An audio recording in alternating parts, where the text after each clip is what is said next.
Hello everyone. AI powered virtual assistant. இது என்ன concept வந்து பார்த்தீங்கன்னா, பிளைண்ட் பீப்பிள் பேஸ் பண்ண மாரி தான். இப்போது நம்ம ரியல் டைமே பார்க்குறோம். பிளைண்ட் பீப்பிளால முன்னாடி இருக்கிற ஹியூமன்ஸு, ஆப்ஜெக்ட்டு, சப்போஸ் ஏதாச்சும் இமேஜஸ் இருந்தால் அது கூட அவங்களால ரீட் பண்ணவே முடியாது. இதை என்ஹான்ஸ் பண்ணுறதுக்கு எக்ஸிஸ்டிங் என்ன மாதிரிலாம் கொண்டு வந்திருக்காங்க பார்த்தீங்கன்னா, நேவிகேஷன் பேஸ் பண்ண மாதிரி கான்செப்ட் பண்ணியிருக்காங்க எஸ்எஸ்டி மொபைல் நெட் வச்சு. பட் நம்ம ப்ரொப்போஸலாக என்ன பண்ண போகிறோம்னு பார்த்தீங்கன்னு வச்சுக்கோங்களேன், 4 ஃபீச்சர்ஸ் கலந்த மாதிரி ஒரு கான்செப்ட் பண்ண போகிறோம்.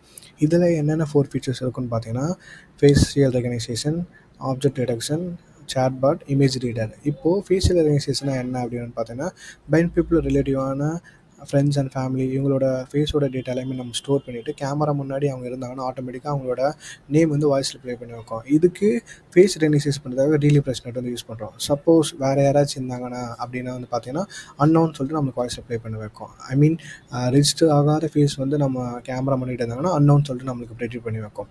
அடுத்து வந்து பார்த்தீங்கன்னா ஆப்ஜெக்ட் டிடெக்ஷன். இதுக்கு வந்து பார்த்தீங்கன்னா கோகோ டேட்டா செட்டை நம்ம கலெக்ட் பண்ணிக்கிட்டு எவ்வளோ வெயிட் அதுக்காக வச்சு நம்ம ட்ரைன் பண்ணுறோம்.